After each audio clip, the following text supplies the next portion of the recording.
जय श्री राम, जय बालाजी महाराज। दोस्तों, स्वागत है आपका हनुमान जी की सेना में। दोस्तों, 19 मार्च से नवरात्र शुरू हो रहे हैं। माँ दुर्गा की बात ना हो, ये तो असंभव है।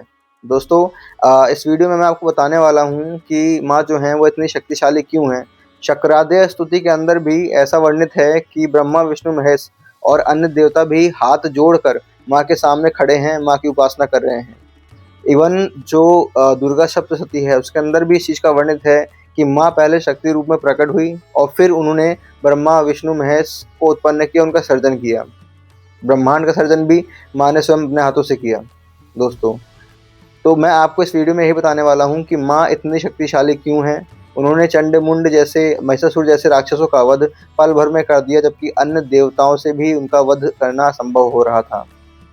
माँ को क्यों रूप लेना पड़ा, ये मैं आपको इस वीडियो में बताने वाला हूँ। दोस्तों, माँ के साथ चलने वाली शक्तियाँ कौन सी हैं? शुरू करता हूँ माँ के रूप से। दोस्तों, माँ का जो रूप है पहला है वह नौ दुर्गा का रूप है। नौ दुर्गा जिनकी आप अभी नवरात्रि में पूजा करने वाले हैं। चैत्र नवरात्रि आएगी, इसमें भी आप उनकी पूजा करेंगे, जिसमें आपकी आती हैं शैलपुत्री, ब्रह्मचारिणी, चंद्रघंटा, कुष्मांडा, स्कंद माता, कात्यायनी, कालरात्रि, महागौरी, सिद्धिदात्री। यह है माँ के नौ दुर्गा के रूप हैं। ठीक है। दूसरा आती हैं अष्टमात्रका। अष्टमात्रका दोस्तों माँ की गुप्त सेना है। यह देवताओं की शक्तियों से उत्पन्न हुई थी और यह माँ की सेना गण है। जो माँ की सेना है उसमें गण है। यह साधुकों और भक्तों के शरीर की रक्षा करती हैं। इसमें ब्रह्माणी, महेश्वरी, कौमारी, वैष्णवी, वाराही, इंद्राणी, चामुंडा और नरसिंही आती हैं। दोस्तों, इसके बाद में आती हैं 10 महाविद्या। 10 महाविद्या कौन है दोस्तों? 10 महाविद्या जो हैं वह माँ की अत्यंत शक्तिशाली तांत्रिक स्वरूप हैं। यह शक्तियाँ ब्रह्मांड की गुप्त ऊर्जा को नियंत्रित करती हैं। गुप्त नवरात्रि में भी इन्हीं माँ के 10 महाविद्या रूप की ही साधना की जाती है, इन्हीं की उपासना की जाती है। दोस्तों, इसमें माँ काली, माँ तारा, त्रिपुर सुंदरी, भुवनेश्वरी, छिन्नमस्ता, भैरवी, धूमावती, बगलामुखी, मातंगी और कमला, इन 10 रूपों का माँ के पूजा अर्चना की जाती है। यह इसमें आती हैं जो माँ की सेना के रूप में है। इसके बाद आती हैं दोस्तों 64 योगिनियाँ। दोस्तों, 64 योगिनी जो हैं वह माँ की तांत्रिक शक्ति की मंडली हैं। जो माँ की तांत्रिक शक्ति है, जिसमें 10 महाविद्या भी आती हैं, उसी में 64 योगिनी भी आती हैं, जिसमें आपकी दिव्य योगिनी हो गई, आपकी महायोगिनी हो गई, उग्र योगिनी हो गई। यह योगिनियों के 64 नाम में से 3 नाम मुझे याद है, तो मैंने आपको बताया। तो 64 योगिनी जो हैं उसमें ये भी माँ की सेना के रूप में ही आती हैं। इसके बाद दोस्तों आते हैं अष्ट भैरव। 8 भैरव के रूप, जिसमें कपाल भैरव, चंड भैरव, क्रोध भैरव, अतिशांग भैरव, ऐसे भैरव के 8 रूप जो हैं वह माँ के साथ चलते हैं, माँ की सेना के रूप में होते हैं। यह माँ की रक्षा करते हैं।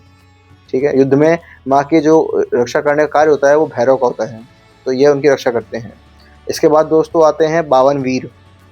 ये देवी और भैरव के योद्धा होते हैं, योद्धागण होते हैं, और इनका जो नेतृत्व है वो भैरव करते हैं। माँ के 52 वीर में ही हनुमान जी आते हैं। हनुमान जी जिनको महावीर बोला जाता है। तो माँ के जितने 52 वीर हैं उसमें एक वीर हनुमान जी हैं। तो आप इससे अंदाज़ा लगाइए, जो हनुमान जी जो अतुलित बल के धाम हैं, अतुलित बल धाम हेम सलाह देहम। तो अतुलित बल के धाम हनुमान जी, ऐसे 52 वीर माँ के साथ चलते हैं, माँ की सेना में हैं।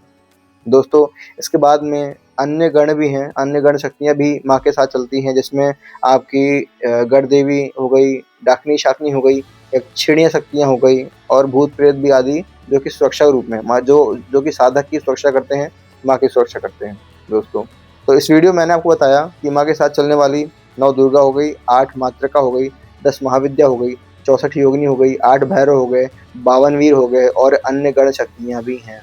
कुल मिला के 150 से ज़्यादा शक्तियाँ जो हैं वह माँ के साथ चलती हैं, और जिसमें एक शक्ति है उसकी जो ताकत है वह हनुमान जी के बराबर है, भैरव के बराबर है। इसलिए जो माँ शक्ति हैं, माँ दुर्गा हैं, वह इतनी शक्तिशाली हैं। और इस ब्रह्मांड में जितने भी जीव हैं सब माँ के अंश रूप हैं। इवन ब्रह्मा, विष्णु, महेश भी माँ के ही अंश रूप हैं। आप और मैं भी माँ के अंश रूप हैं, इसलिए उनको जगत की जननी बोला है, जगत जननी बोला जाता है। दोस्तों, इस वीडियो में इतना ही। मिलता हूँ अगली वीडियो में नई इन्फॉर्मेशन के साथ में। तब तक के लिए जय श्री राम। और अगर आपको मेरा वीडियो अच्छा लगा तो प्लीज़ मेरे वीडियो को लाइक कीजिए और मेरे चैनल को सब्सक्राइब कीजिए।